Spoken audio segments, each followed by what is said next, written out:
What's up, gamers? Aaron Shack here with the Shackcast episode 62. We're talking about Ara History Untold, Helldivers 2, Concord's $400 million budget, reportedly, Flight Sim 2024, and much, much more on the show. So we have a lot of things here. A lot of news coming in from YouTube and Twitch about new features that you might expect both as a creator and as a viewer of such entertainment on the various platforms. So once again, I will have links in the description down below to everything that we talk about on the show today. So make sure that you check down there if you want to view anything or discuss anything further. So yeah, first thing is that YouTube has announced a new feature called Hype. And it says, help your favorite creators get discovered by hyping their videos. And I'm gonna show this on screen. So yeah, you can hype the video and you give points to your favorite videos. And it says community can upvote videos to be discovered. Videos need to be from channels with under less than 500k subs, which I'll dive a little deeper into that. But Dexerto had a post here talking more about hype. So users are able to hype videos from rising creators, and the top videos will appear on a leaderboard. Then there's also this feature called auto dubbing, which allows creators to generate audio translations of their videos for different audiences. So that could be really cool if maybe you primarily record your videos in English, but maybe you have a Spanish and a Japanese and a Chinese, you got audiences, from all different countries that speak different languages, but maybe you don't translate and maybe you don't want to hire a team and pay them thousands of dollars to translate your videos for you. Potentially, I'm assuming that they're using some sort of AI to auto dub these videos. Could be a useful thing. And then there's GIFs, a system to send creators jewels in live streams, similar to Twitch's Cheers. So send GIFs during vertical live streams to show support for your favorite creators in real time. Kind of reminds me of TikTok more than anything. But kind of a new feature that looks really interesting. Let me go back here. Let's actually check out YouTube's blog on this. So, it's kind of cool. Kind of a way to be able to, help out your favorite creator and also, sort of do little GIFs and monetization type stuff. So this hyping it goes beyond simply liking and sharing. And it climbs the leaderboard with the top 100 hyped videos from the week. But once again, it's only creators that are below 500k, so you're not going to be competing with Mr. Beast and PewDiePie and all these other people. It's probably, unless Mr. Beast starts another channel and builds it up from zero and then just totally destroys this whole new feature here. But yeah, it's sort of the chance here. Anybody can hype up to 3 times per week. Will allow fans to purchase additional hypes, unlocking another revenue stream for creators too. So that's interesting. People could essentially sort of pay your advertising budget for you and get your video boosted. I'm not totally against it.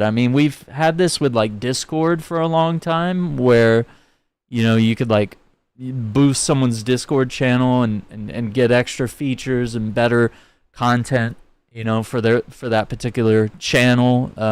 So that could be really interesting. Once in for creators, when viewers hype your videos, it'll earn points to help you make it to a weekly leaderboard just for your country. Well, the US is very competitive, so we'll see how it goes, potentially putting you in front of a whole new audience. We've even got a small creator bonus built in, a point multiplier to channels with fewer subscribers. Interesting. So, my channel, we're kind of around the 5k mark. We're in that zone. So, could be interesting. I wonder what that creator bonus is and where does it tap out. Is it only for people below 1,000? Okay, anyway, let's keep reading. So hype's not about the leaderboard, though. Yo, appreciate that. Appreciate the new subscription. Hope you're enjoying the content on the channel. This is the Shackcast, podcast here about tech and gaming. We do a video podcast on YouTube, and we also do a recording, an audio recording of every podcast that goes to all your typical podcast outlets, Apple and Spotify and so on.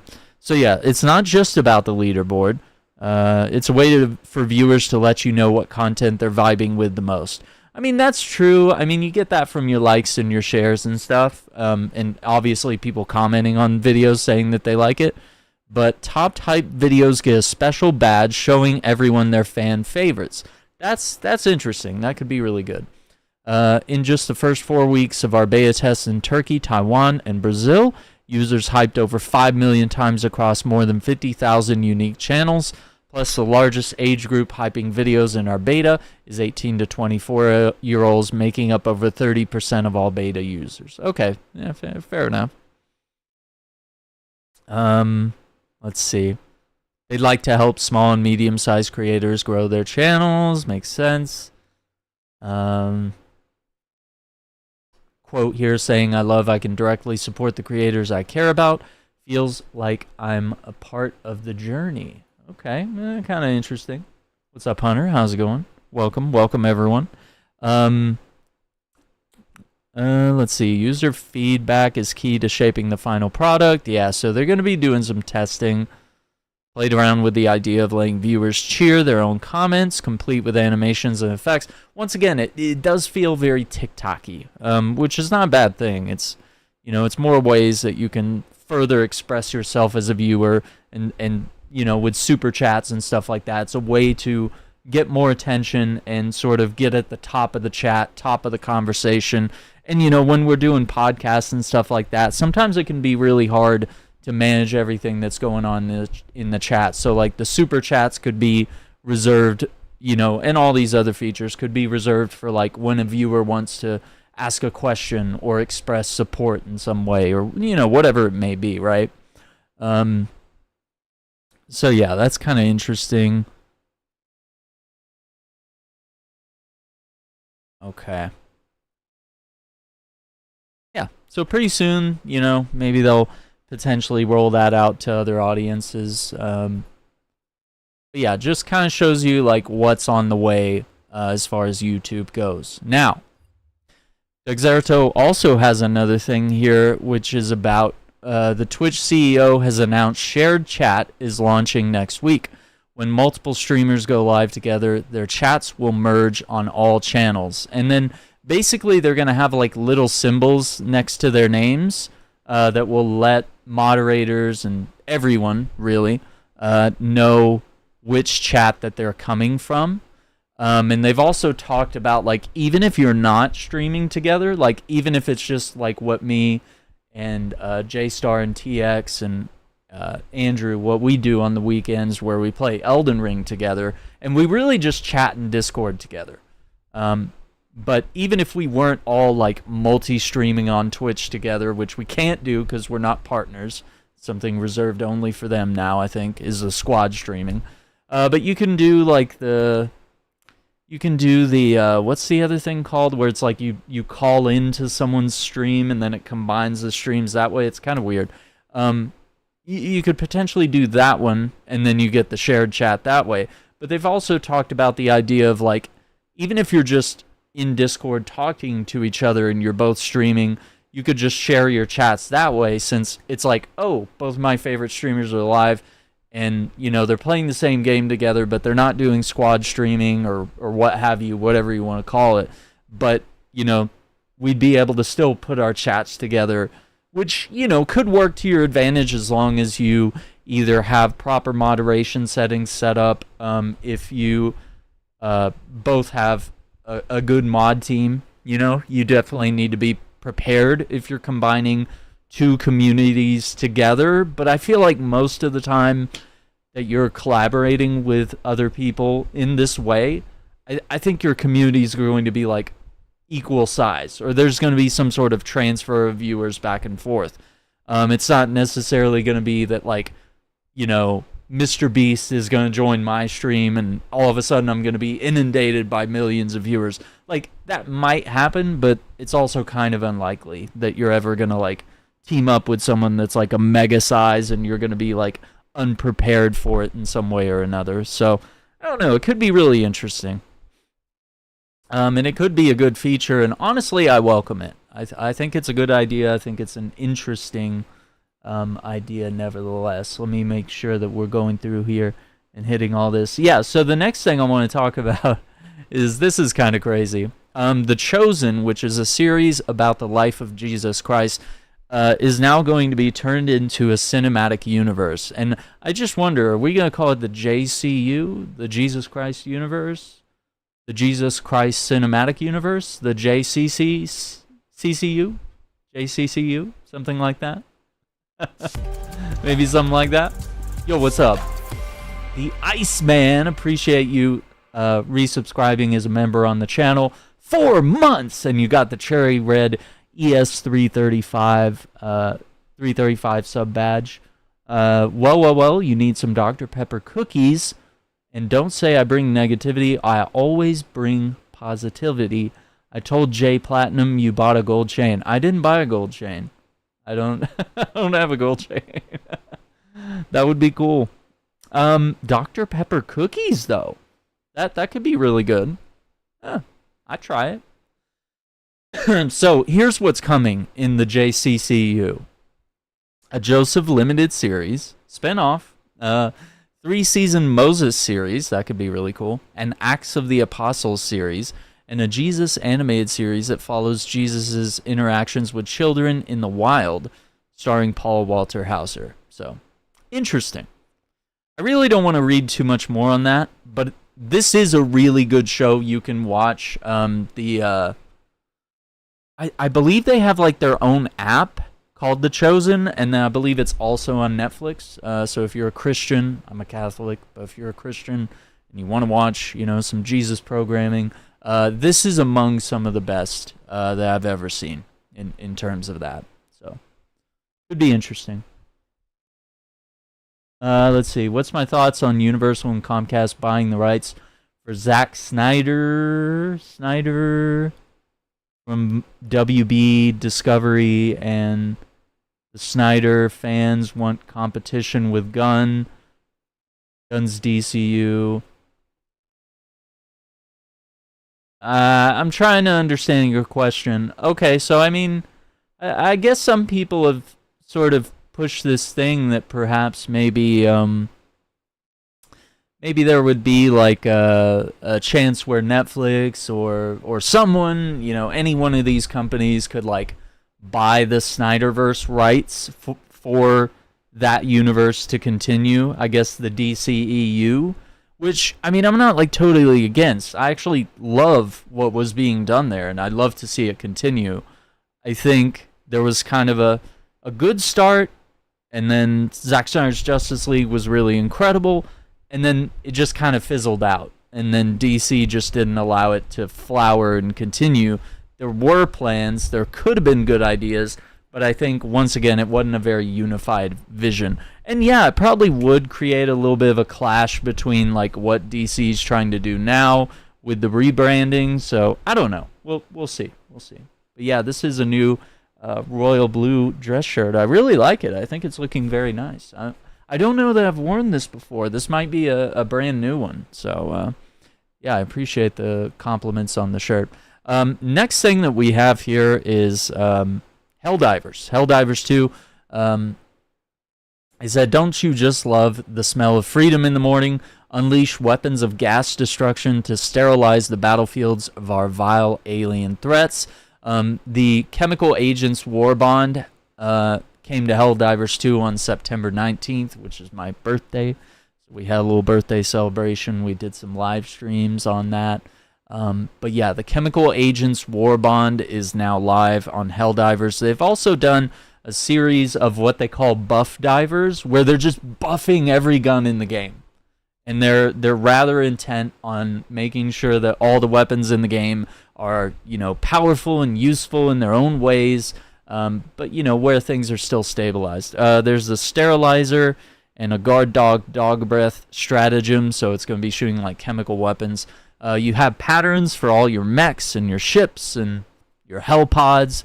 There's a gas grenade, a stim pistol, 300 super credits.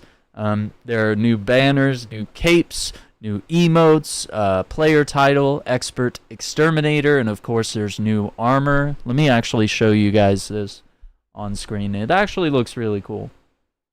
Yeah, so my birthday was on the 19th, and I'm now 35 years old. Yikes. So, yeah, that's what you can expect right there. Yeah, just all the patterns, all the emotes, all the cool stuff.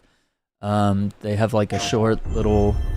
I want to actually play the music here. I want to get the podcast... Oh no, what's happening? It's trying to like green screen my hair. I don't know. Yeah, just that green background. I don't know. Could be interesting. New stratagems and whatnot. So yeah. Helldivers stuff. Exciting. I'd like to get back and see what's going on. I did see that PS5 Pro, yeah, that gray one. You know, the 30th anniversary. I think it's cool. I don't think the PS5 Pro is worth it. I think if you're going to spend that kind of money, you either need to be in a situation where you can sell your original PS5, or maybe that you're upgrading from the PS4 to the PS5 and you say, hey, I want some more fidelity and performance. Then, okay, maybe the Pro is for you, if you have that $700 to spend. But I would honestly say take that $700 and invest it in a gaming PC. You wouldn't have to spend that much more to be able to throw it all together and have a halfway decent gaming PC. I appreciate that subscription to the channel. I hope you're enjoying the content. This is the Shackcast, which is a tech and gaming podcast that we host here on the channel. Yeah, $700 is a little crazy. And I do agree. I would rather wait for a PlayStation 6 or, you know, which could be a few years out. So it seems really weird to spend $700 now and then maybe 2 to 4 years from now, you know, however long it's going to be, you're going to be buying a PlayStation 6 for $700-800 or whatever the new price is, right? I don't think game consoles will necessarily get cheaper, but I also think $700 is insane. Like, I paid $600 for the PS3, the fat PS3 at launch, and it was great, and it was worth it. It had backwards compatibility. It had really good performance. It was able to play Blu-ray movies. It was one of the most inexpensive and versatile Blu-ray players ever, because you could download CDs, you could have your photos on there, you had other OS, which allowed you to install like Windows or Linux into your PS3, which that feature is no longer available. And you had the USB ports and the SD cards. I mean, the PS3 was a powerhouse, and it was backwards compatibility for all generations of PlayStation games. You could play PS1, PS2, and PS3 games, whereas the PS4 and PS5, they really just kind of play some games. And some games from PS4 can be played on PS5. And, you know, really the 3, 2, 1 generations are just extinct. And you might get them to show up on your PS4 or PS5 in some sort of collection or a remaster, or they might make you pay money to rent that game and stream it. It just doesn't sound great. Doesn't sound great at all. So the next topic I have here is that Sony's Concord, the game that was canceled after 2 weeks out in the wild, that sold less than or right around 25,000 copies and only made about $1 million. Reportedly, we are hearing reports that it cost $400 million to develop. And the game was reportedly referred to as the future of PlayStation internally. They were saying that Concord was essentially hyped up as PlayStation's version of Star Wars. Like, that's how big they wanted to go with Concord. And that's why you had Concord showing up in that TV show, which is still allegedly going to have a Concord episode of that. Despite the fact that the game has been taken offline And there are rumors that it may come back either as a free-to-play game or that it might just simply, I would say, bring it back as a single-player game with lots of story and stuff and redo some of the character designs and just make it a game that people want to play. Like, it looked like Guardians of the Galaxy. Like, that would be a fun premise alone. And we saw the cutscenes when it was first revealed, and people were like, oh, this seems like another great, PlayStation narrative type game, what we usually expect. But then when it ends up being a live service hero shooter, everyone got real sad. And, fair enough. We have plenty of those games. It's really hard to make more room in your schedule when you have Destiny, The Division, Fortnite, Apex, Rainbow Six Siege, Warframe, and any number of these games that are just consistently, good games that are being added onto over time, and everyone has their favorites, and everyone has the ones they don't like. But, Concord just didn't make a big enough of a dent, and, people had problems with the character designs. Some people don't like certain features. I once again critique character designs. The colors not really matching up, not really working with what's called color theory. They were kind of picking colors that don't really go together or belong within the same family, and that creates a little bit of a cringe. So yeah. Anyway, back to the article at hand. Sony offered refunds to all players who purchased the game. So essentially, they had made $1 million in gross sales, but of course that was all refunded. So they actually ended up spending $400 million and not making a single dime back. So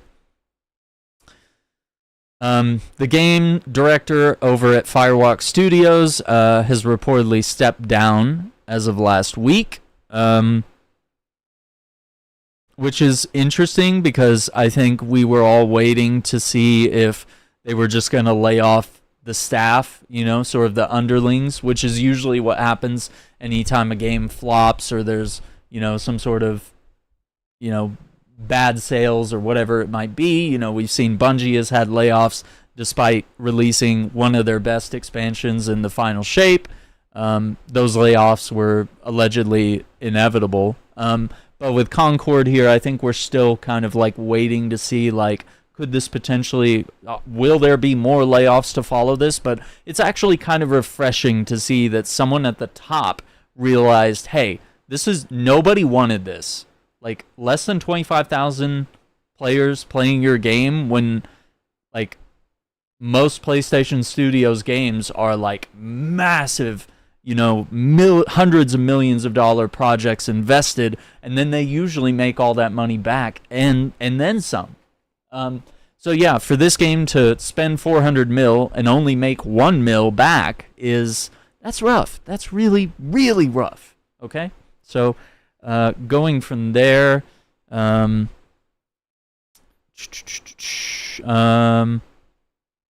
sold as few as 25,000 copies.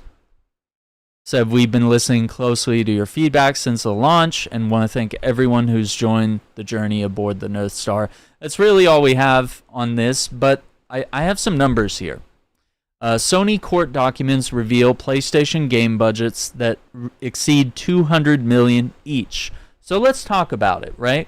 So let's put it all in perspective. Concord, $400 million, the largest budget that we've ever seen of a PlayStation Studios game. All right, so let's compare and contrast here. The Last of Us Part 2 has reportedly come in at $220 million. That's the budget. That's what it costs to make the game. All right. Horizon Forbidden West coming in at $212 million.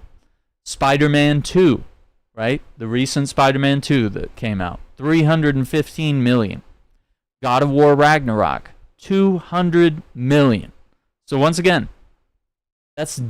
Concord is double the budget of most of these games. It's $100 million, almost $100 million more than Spider-Man 2's $315 million budget. And it made $1 million.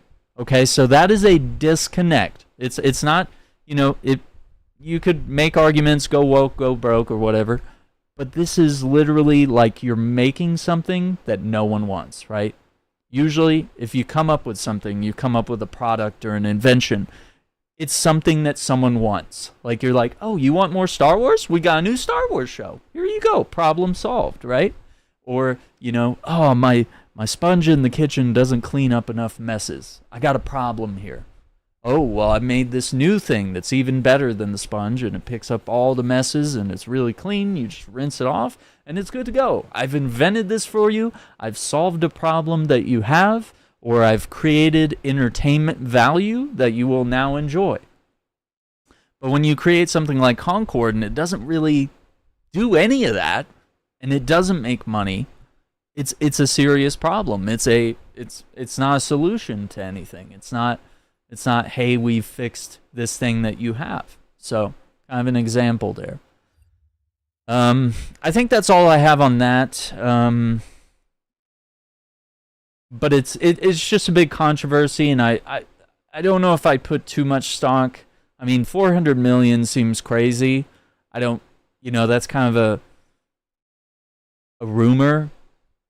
So I wouldn't put too much stock into it, but at the same time, it makes sense that kind of game would be rather expensive, and live service is a continuous investment that you would have to continue to sink more money into over time and keep the servers up and keep adding more content and pray that gamers will actually invest in buying skins and new outfits and emotes and whatever to keep the game funded, especially if you're not going to charge for expansions. You're just going to make it to where players will just buy microtransactions. Next, Paris Lily, you can find him over at Paris on YouTube. That's Paris with 2 R's. He put out this video, which was really cool. He was playing Flight Simulator 2024, and he had gotten flown out to the Grand Canyon, and he was able to go on an actual flight as well as, fly around within the game. And we have some gameplay that we're showing here on screen, part of his video here.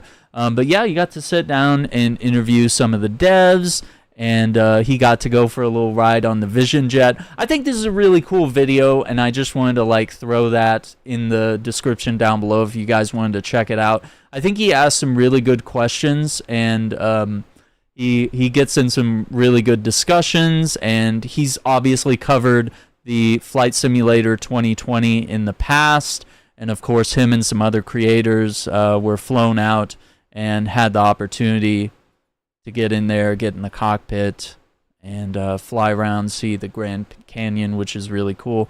We're going to talk a little more about Flight Simulator, so I thought we'd kind of introduce the topic with that. So what's different about Flight Simulator 2024 in short? I'm going to actually go over here to their main page.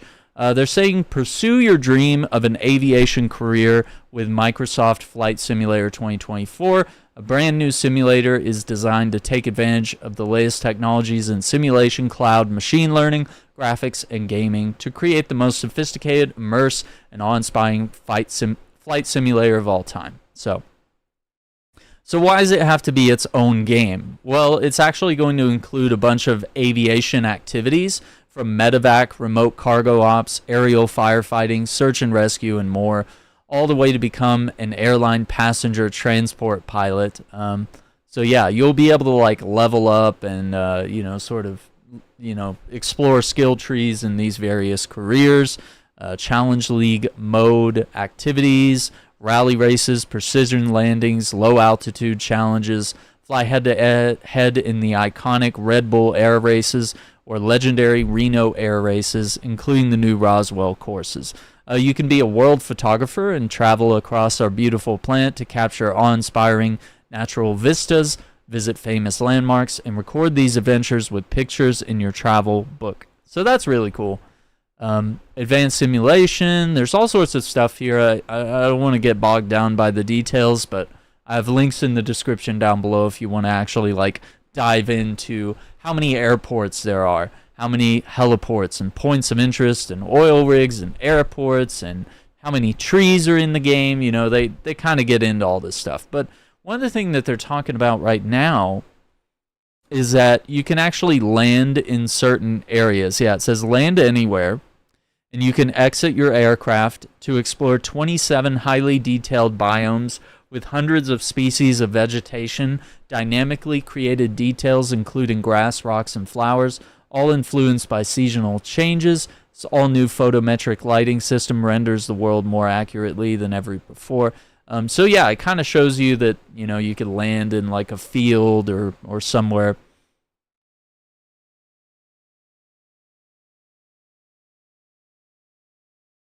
Yeah, it looks pretty cool. And Jamie Moran had a little video clip here of just, you know, how you could just land a plane, get your camera out, look at that. There's a wild deer.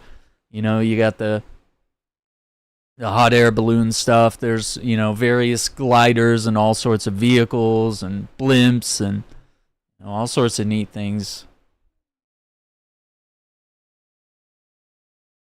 And it's just allowing you to do like all sorts of challenges and go flying around with friends and, you know, like they said, do some of the like rescue and, you know, delivering packages and stuff like that, and just sort of, you know, getting to really, you know, the main Flight Sim 2020 was really about like simulating the idea of just flying these planes and exploring the world. And, you know, some people get really big into like simulating what it's actually like to fly a plane and land at an airport and, you know, ask for clearance and things like that and check the weather and do flight plans and just be very meticulous about what you do. Well, this allows you to sort of like role play in the larger world of having a career in aviation. I think that seems really cool. So keep your eyes open for Flight Simulator 2024. And once again, check out Paris's video in the description down below. It's called Paris Went to the Grand Canyon to preview Microsoft Flight Simulator 2024 and pilot a Vision jet. So pretty cool. But yeah, one of the things here that Jamie Moran said, he's a big news outlet here on Twitter that covers a lot of Xbox stuff. He has a gaming podcast where he talks about that, The Elusive Gamer on YouTube. But yeah, I kind of responded. I said, yeah, dude, this is insane. I never thought the series would ever evolve to this point. Like, where you, like, I've played these games a long time. I've played a lot of the old ones, Flight Sim 98 and stuff like that. I never thought there would be a period where we could land, get out of the plane, and go take pictures of stuff. Like, I never thought the detail would ever get to this point. Like, I always thought the games looked really cool, and the cities were rendered as beautiful as they could be for each time period. But I never really thought we'd actually be able to do all the amazing things that Flight Simulator has actually evolved into at this point.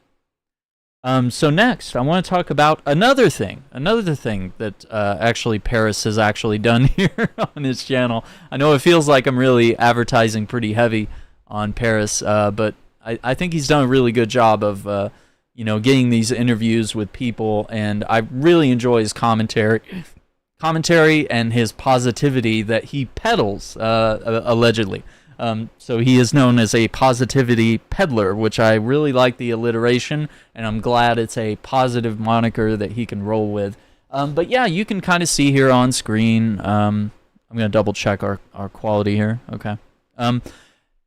Yeah, that you're able to, in Aura History Untold, this is going to be coming to Xbox and PC, I believe. This is made by Xbox Game Studios. It's really a game that's going to be having you doing all sorts of like resource management. You're going to be going through all different eras of human achievement from the past up to like kind of the near future. And it's sort of it's like a turn-based game, but it's, I think they were saying, I was listening to part of the interview, and they were talking about how some of the turns take place like very quickly and like at the same time. So it kind of feels like you're very consistently playing. So once again, Paris just knocking it out of the park with some really good conversations and some really good questions. You know, they dive into combat and warfare. They dive into like how government and religion works in the game. Yeah, this is one that I would definitely love to cover on the channel. I love RTSs, and I I think there's something, the moment I saw this one revealed, I was like, there's something here that's really cool. But yeah, you could sort of stick with, Egypt or Greece or, China or whatever your empire. And I think they were saying that you could have, the maps were going to be very large. Like you could have several civilizations all together on the same map. So it would almost feel like you have a whole world out there. I don't know. This could be really fun. It could be just a really chill time, and it looks, trading with other nations. I would recommend that if you're interested in this kind of stuff, definitely jump in because, yeah, you got military, commerce, government, religion, culture, science, industry, harvesting. Okay, yeah, all sorts of things here that you can see that they're obviously managing here on screen. So, yeah, it looks like Paris got some time. Oh, I think Paris with one R in this thing. I don't know if that's actually him playing. But yeah, it just kind of shows like what you can do with your civilization and the explored lands and venturing out into the unexplored. I think this video is actually really cool. So I would invite you to check it out in the description down below. I think it's really cool and really interesting, and I would actually look forward to covering this on the channel. So I'm gonna see if I can request that, and if I'm able to do it, I will most certainly have some coverage of that for you all in the future. So yeah, that kind of concludes our segment on the wonderful Paris. That's Paris with 2 R's. You can find him on YouTube, Parris, and I have links to both of his videos on Ara History Untold and Microsoft Flight Simulator 2024. I just found that he had some really great videos, and I enjoy his content, and he's a very respectable person that does some really good coverage out in the industry and really keeps the positive conversations flowing. So the next thing I have to show you guys, I'll actually full screen this right now. But yeah, Halo 3 ODST is celebrating its 15th birthday here, so 15 incredible years since Halo 3's, I guess you would call it like a DLC, ODST has dropped, and I think there was something really special about both Reach and ODST was that you really didn't feel like the unkillable Spartan warrior, you really sort of felt like, just not like a regular trooper. You're obviously still a Spartan, but the odds were stacked against you, and people are dying all around you. In ODST, you're actually the only soldier in your squad, and you're like kind of exploring the aftermath of all these battles, and you're sneaking around and trying to fight and pick up scraps, and you're just kind of barely surviving. And then sort of with Reach, your ragtag team of Spartans are facing overwhelming odds, being attacked by the Covenant, and each member sort of falls as you play further into the game. It's a story of tragedy, and so I think these games are really special in that way, that they are stories that are not about like a unkillable super soldier. It's really, they got a lot of heart to them, a lot of tragedy, and it really feels more down to earth. So, if you haven't played Halo 3 ODST or Reach, I would highly recommend tapping into it. But yeah, just a little special video that looks like the Halo team put together to sort of memorialize it. I just say still one of the best stories. Really felt raw and down to earth, full of loss and sorrow. I love more ODST games. Me and Texas Wolverines have talked about this quite a bit during our full playthrough of the Halo series that you can see on the channel. We played through the series in chronological order of events, and I think Reach and ODST were some of the games that we sort of agreed on were like the most impactful and some of the ones that we enjoyed the most. So yeah, I would really like them to explore more of that, and I think Halo Wars actually had some ODST missions and campaigns that you were able to play, and it felt really cool. It felt really cool to like put your boots down on the ground as some hell jumpers, and it was just a really cool, interesting thing there. let's see. Next, I have this is not something I'm gonna really dive too much into, but there's a little bit of a discussion going on with Paul Tassi, writer for Forbes and Star Wars Theory. This is sort of diving more into the critique of Star Wars, the Acolytes series, and how now that the Acolyte series has been canceled due to poor viewership, bad writing, and what people have said is bad writing and lore breaking of the show, of the creators not being knowledgeable of Star Wars lore and sort of writing in things that don't make sense within the universe. There are people that are sort of reaching out, as well as Paul Tassi here, are sort of supporting that YouTube channels be demonetized, or they are both sort of defaming and slandering various creators. Now, I don't know all the creators. I'm just kind of speaking on Star Wars Theory here, and that he really speaks on his opinion. There are some Star Wars things that he likes, and there are some Star Wars things that he dislikes. I think he kind of dislikes the sequel trilogy, from what I understand. I think he didn't enjoy the last season of The Mandalorian, but he thought seasons 1 and 2 were really good. I think The Acolyte he had a really hard time with, because he does love Plagueis, but he feels like the show really didn't do Plagueis justice, and I would agree with him on that.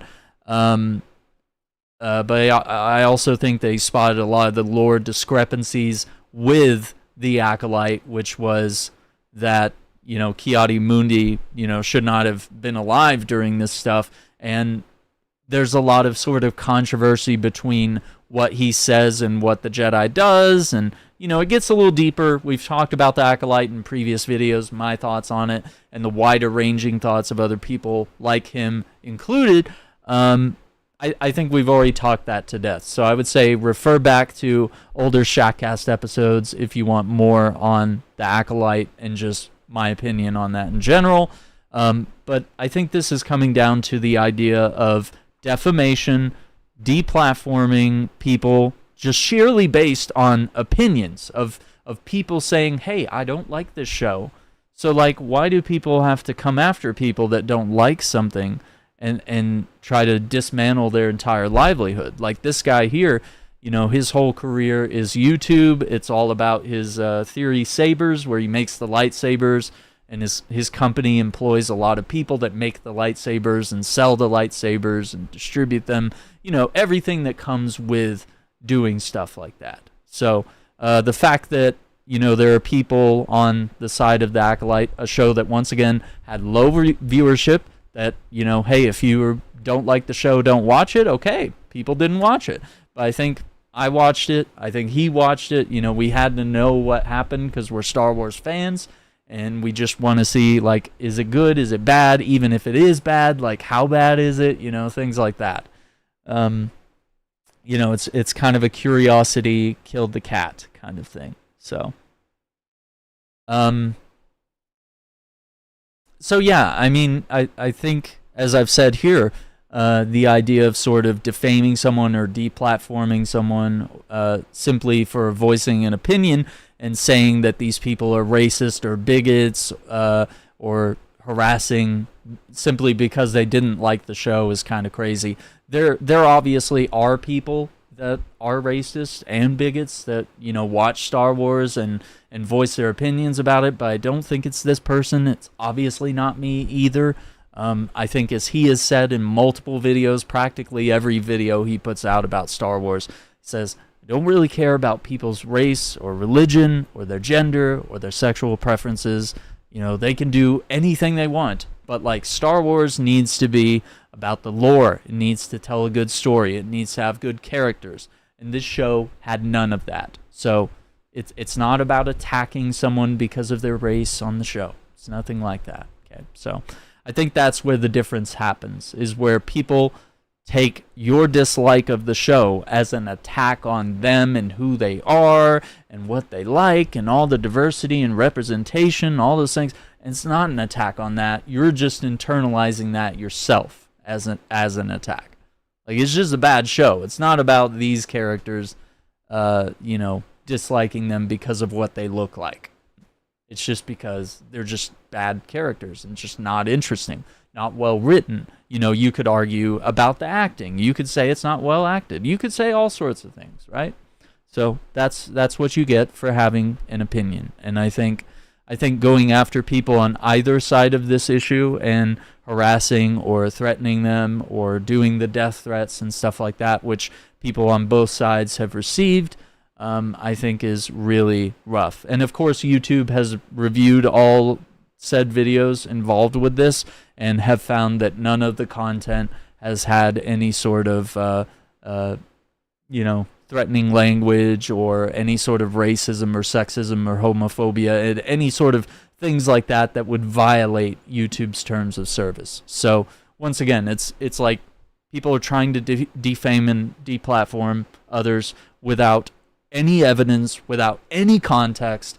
They just want to do it because they don't like this person and want to get them off the platform. So weaponizing audiences is a really horrible thing, and I just don't advocate for it. I think if you have to kick someone down and step on them to get higher up in the industry, I think you don't deserve that. And I think that is trash, and I think you're garbage. If you're gonna get good at something, I think you have to do what he has done, and he just made a bunch of videos. He was just very passionate about what he does. He made up theories about Star Wars, about little things like, what if Obi-Wan died during the fight on Mustafar and Anakin lived? Like, how would that change the entire Star Wars canon from there? It's all sorts of fun little theories like that. What ifs and different scenarios, or, deep dives on lore or analysis of comic books and TV shows and stuff like that. So, he obviously just put his passion into that, and it's obviously been incredibly successful, and now it's, become monetized as a result here. And I actually really like Paul Tassi in some ways. I read a lot of his stuff on Destiny and some other games, but I do think at times I do disagree with his idea that Steam numbers represent an entire community and that we should be assessing the Steam numbers of every game, even if it's a multi-platform game, and then we should take those Steam numbers and those should be the actual numbers showing whether a game is about to live or die or what have you. So I don't know. It's just, I don't like all of what Paul Tassi does, and I think he does engage in some of the clickbait and the and obviously some of his slanderous and defamatory statements towards this creator Star Wars Theory is not a good look for him. But obviously on the other end, he has revealed that he has gotten like death threats and stuff like that, and I think that that's certainly not something anyone would encourage. But I also think at the same time he does sort of agree with the fact that it's okay to have death threats against other people, but when they come towards him and his side of the fan base, then it's a bad thing. So it is sort of a weird double standard that's happening there, where my views matter but yours don't, and obviously just wanting to use his platform on Forbes to sort of bring down other people and to sort of create sort of a hate campaign against all this. So I don't know. I enjoy some of his articles from time to time, but I'm very critical of journalists, and that shouldn't. I'm critical of journalists because I believe so much in the profession that journalists should be really good and that they should be, not hold themselves to such a high standard that they believe themselves to be above all critique and things like that, and to not, to believe that no one can critique you or that no one can disagree with you, sort of takes you to a whole new level of ego where you're not really a journalist anymore. You're something else entirely. So I'll leave it at that on that whole issue. Moving on, God of War Ragnarok, like Helldivers 2 initially did, and what Ghost of Tsushima does on PC at launch, they all require a PlayStation Network account in order for you to play on PC. that has resulted in review bombing of God of War Ragnarok. So this situation, you remember probably a couple months ago, this happened with Helldivers 2 because it did require a PlayStation Network account at launch. They bent the rules a little bit initially to allow people to simply get into the game and start playing. They sort of bent the rule. And then PlayStation actually came forward and spoke with the folks at Arrowhead, the developer of Helldivers 2, and they actually talked about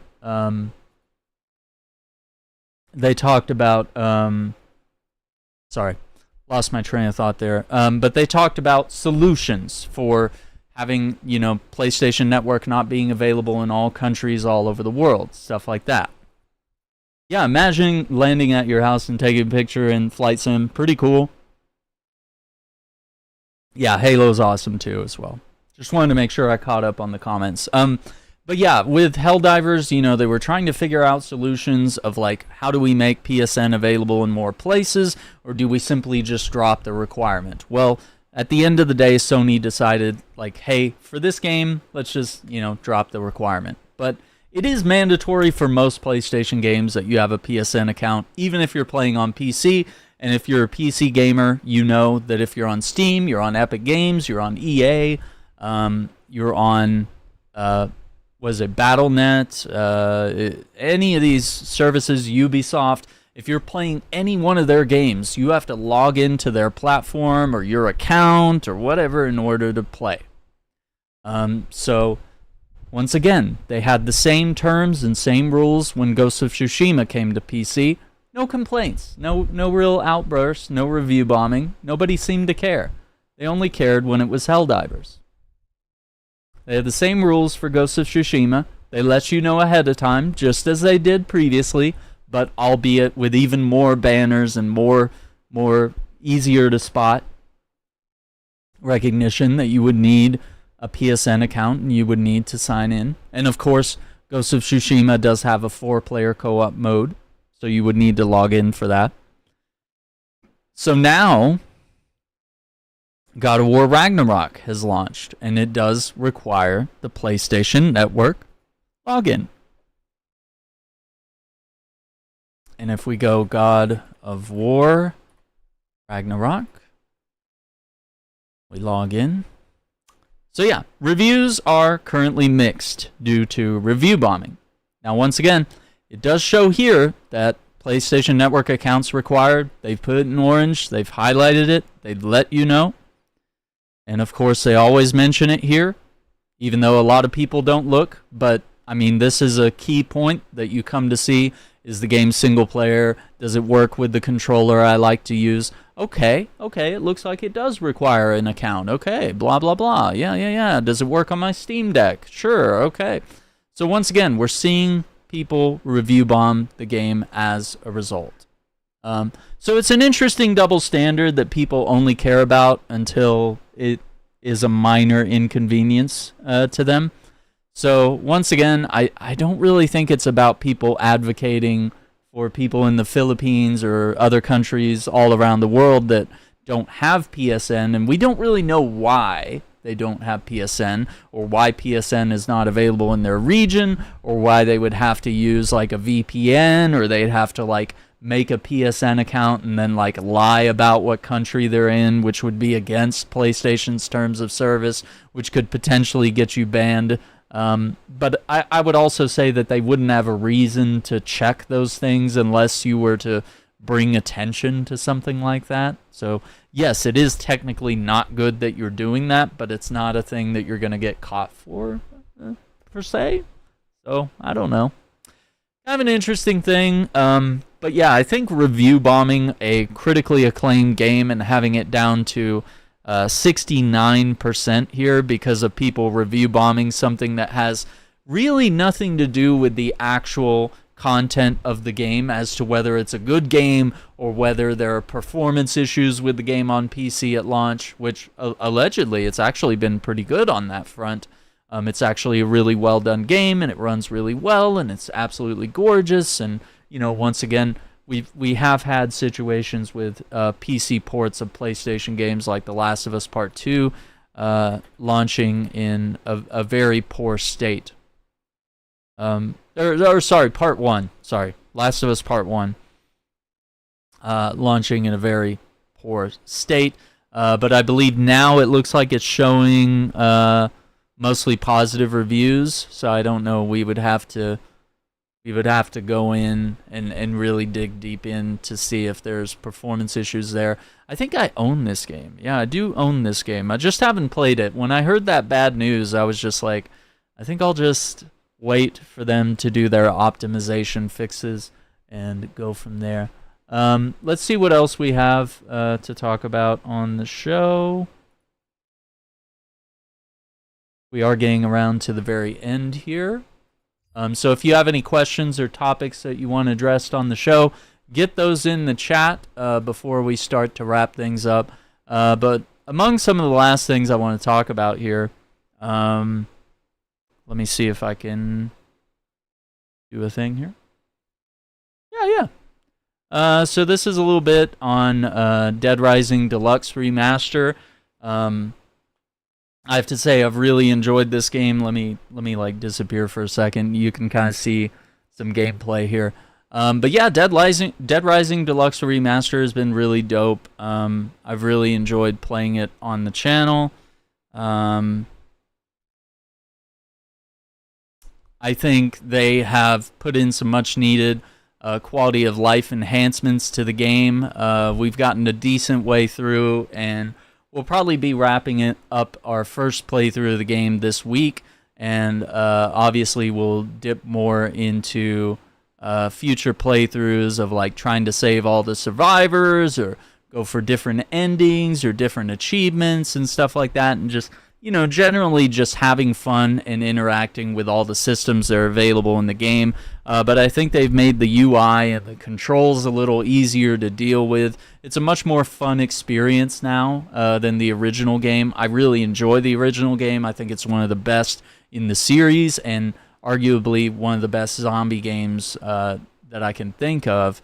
But there's really some special secret sauce about this game. And obviously you can see I have Frank West sporting Chris Redfield's armor from Resident Evil 1, which I thought was really cool.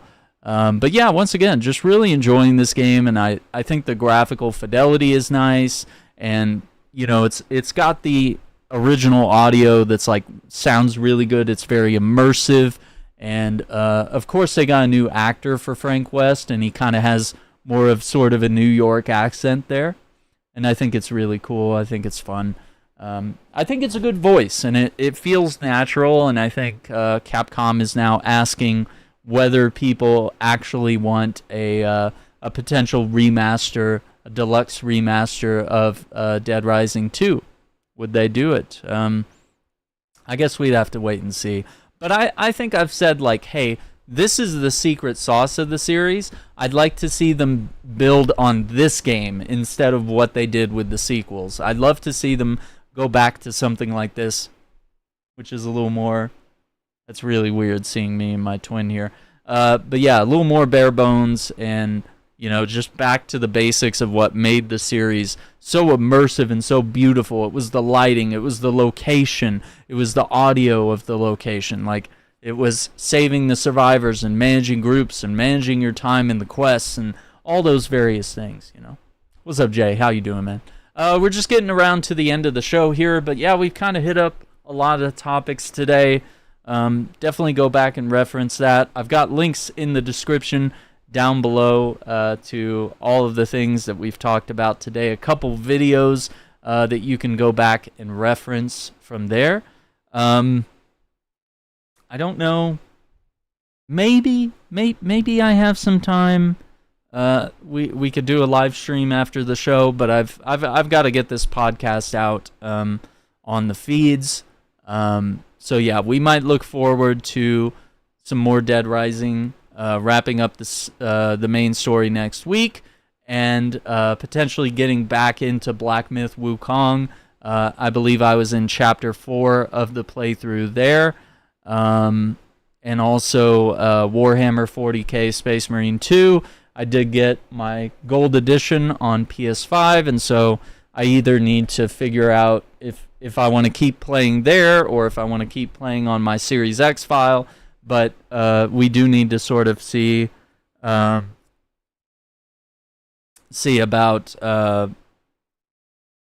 where I'm going to play that and like wrap up the story mode on that so we can get into some PvE with the rest of the guys in the group. Yeah, that'd be really fun, man. But yeah, we'll wrap up Dead Rising, get back into Black Myth Wukong, and then I'll see where I'm at on the Space Marine stuff. I'd like to finish the story before I get into the PvE. That way there's no like spoilers or anything like that. But I just wanted to sort of talk about how I really enjoyed this game, and I think we talked a little bit about how I enjoyed Star Wars Outlaws, and then I don't know when I'm going to get to it. Trying to grab it here. But in the coming weeks, I am going to check out Star Wars Jedi Survivor here. I did pick that up. I just don't want to get like inundated with too many games. That, you know, I'm just like playing one game a night and it's like I can't really finish any game, or I just end up playing bits and pieces of one game or another. So we're gonna save that one for a special occasion. Yeah, I think Outlaws graphics, I picked it up on the Xbox Series X, and I think it looks great. It's immersive, it's fun, it looks good, it's fun to play. I love the reputation system, some of the treasure hunting, looking for upgrades and stuff like that, instead of having a conventional level up or a skill tree where it's like, you know, you're like searching for the gear and the parts that you need in order to upgrade something, rather than just simply getting XP and leveling up by doing missions. It's more about like you're a scrapper, you're a thief, you're searching for the gear you need to upgrade your ship or your speeder or your blaster. And I think that's a really interesting way to tackle progression. And then of course you combine that with the outfits and the weapons and the parts and stuff that you unlock from your reputation with various factions, and how you can play one faction against another faction. You can betray one against the other, or you could sneak around behind all their backs and rob all of them and become the ultimate outlaw, you know? But I do think there are some bugs and, you know, some buyer beware situations, but I mean, for the most part, I think it's an interesting game, and it's just good. It's decent, and I'll play it some more on the channel. So if you guys have some questions or concerns, or you want to see some gameplay and sort of get some of my impressions about how things are going, I think it's just kind of a good game. Like, it's not great, it's not incredible, but it's also not the worst game in the world. So some people would have you think one way or the other. I would really remain kind of in the middle and kind of impartial, but also saying like, hey, this game's actually kind of good. It's really not quite as bad as everyone's been trying to make you seem that it's one way or the other, that it's, you know, games can only be incredible and amazing game of the year, or they are just absolute unplayable trash. I don't think it's one or the other. I think you can have games that are in the middle. They're just decent or fun or good or great or regular or mediocre even. You know, sometimes we do play mediocre games.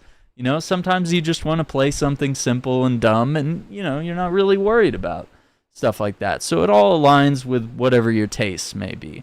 But yeah, I have a couple videos on the channel on Star Wars Outlaws already, so if you want to go back and reference some of those, but I'll definitely be creating some more videos on that in the future. So yeah, I think let me get one more thing in here. I have a couple things that we can talk about, because you know, September 22nd right now, so we're coming up to Shocktober is coming around, and Shocktober is, yeah, I think it's just this clip is being, I'm going to turn down the quality a little bit. Maybe I'm stressing out too many resources. We're multi-streaming, we're recording. I think it's really pressing pretty hard on the encoding. So yeah, I think it's causing the video to lag a little bit. But yeah, one thing, check out my website, which is aaronshack.com. Okay, actually, I went to the edit part of my website instead of the proper, okay. aaronshack.com, you can check out the merch store, the photography blog, gaming news and reviews, game photography. If you want to learn a little more about me or support the channel with a monthly membership and get access to special alerts and emojis and loyalty badges and stuff like that. What's up, you? How you doing? What's up, man? You can also check out the merch store. We've got the Enforcer gear. We've got the gamer hat. We've got the Respect Up merch, as well as some stuff based around me. We got the Wasted stuff. We got the Aaron Shack workout collection.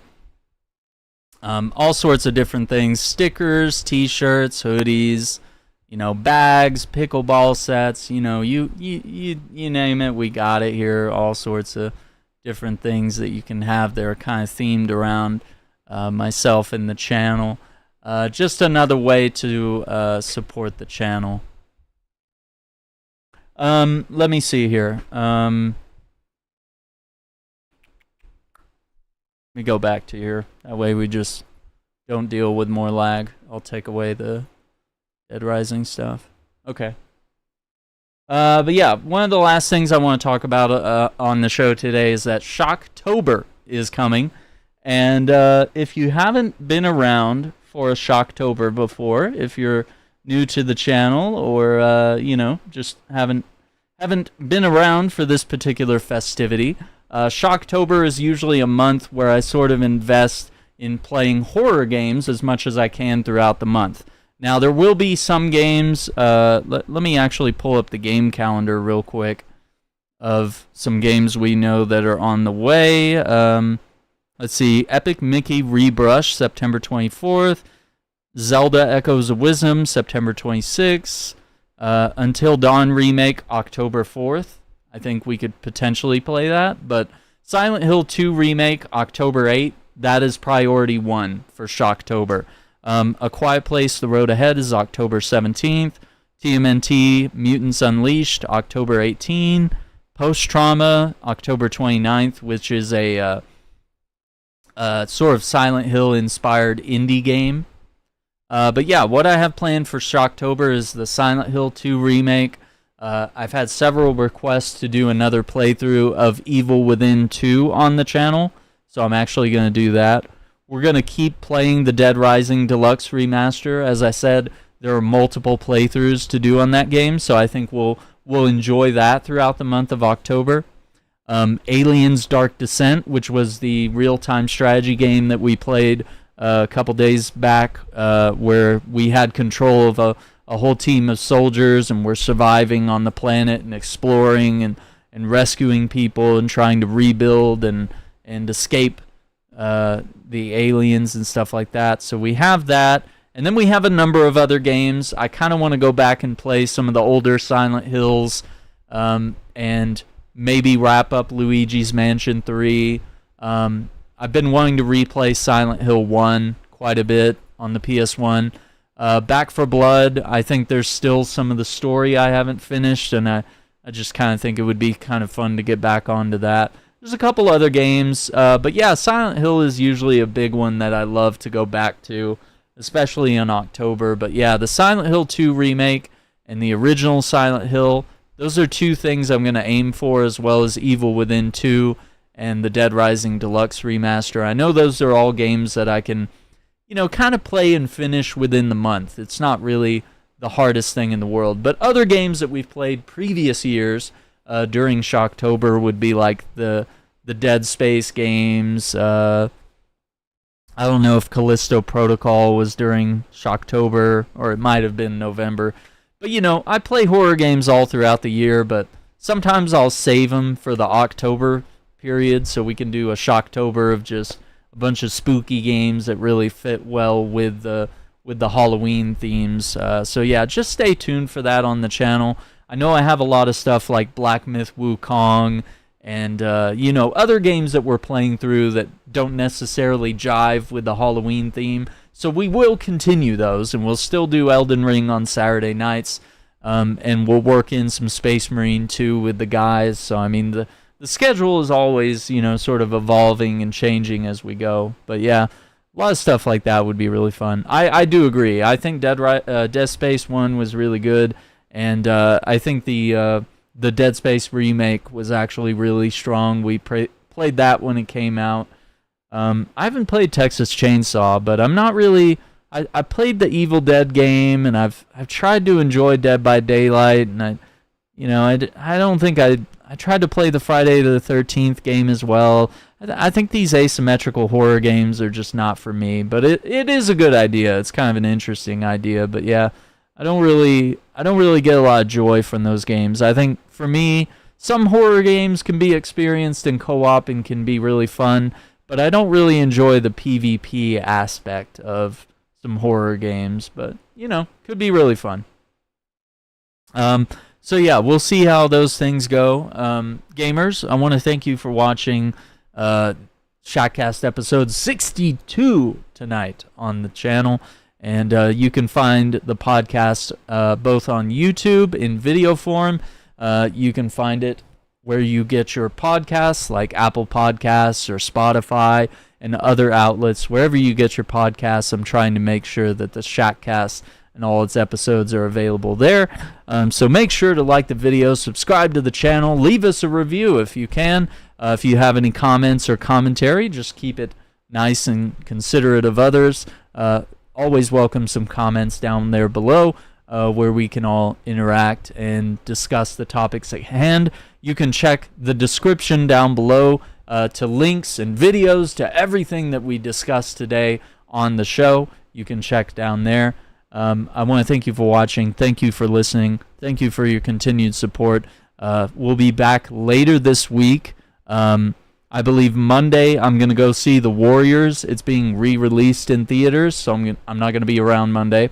And then Tuesday, the classic animated film Batman Mask of the Phantasm will be in theaters, and so I'm going to go see that on Tuesday night. So I'm going to be out for a little bit, but once I'm back on Wednesday, I think we'll tap into wrapping up Dead Rising and getting back into Black Myth Wukong and go from there. Okay? So that's just kind of the schedule for the week. So once again, thank you for watching. Take care. Be safe. Have a good one. And we'll see you on the next one. Bye.